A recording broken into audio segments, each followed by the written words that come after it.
The most attractive personality. Marketing studies are difficult. Even more difficult are studies into human physiology of any kind. A true, honest study must be double-blind.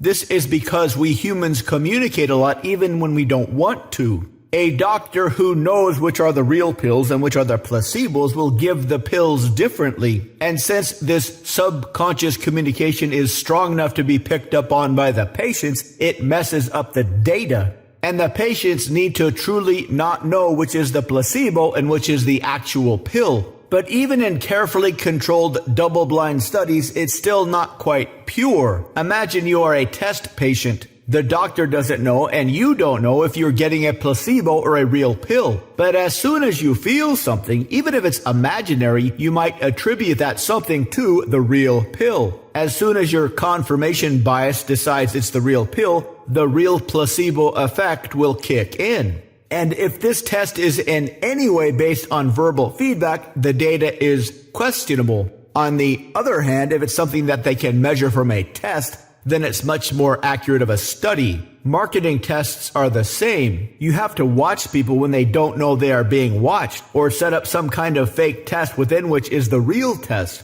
In the world of science, particularly neurology, half the battle and at least half of the scientific genius is coming up with a test to actually measure what they want to measure. But what is one factor that will ensure they get the most accurate data possible? Money, the most powerful feedback loop. If you are a marketer and you want some data, you are going to be very, very careful how that data was created. Squishy data won't make you any money. Real, honest data determined through well-calibrated studies will or can make you a ton of money. One guy a long time ago wrote a book about how to dress, but he wanted to base it on actual data, not just fashion advice. So he dressed up study dudes in all kinds of different styles to find out which styles worked the best and which ones didn't work the best. And he did a follow-up book about basic human characteristics. The kind of personality characteristics people would like to work with, be friends with, or be around. And the kind that people wouldn't like to work with, be friends with, or be around. And the least liked personality trait, according to this research, was being incongruent.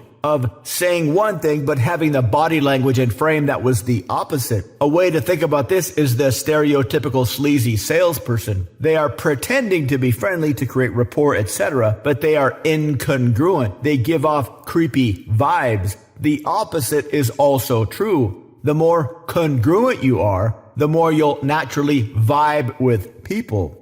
To learn how, visit mindpersuasion.com/3x3.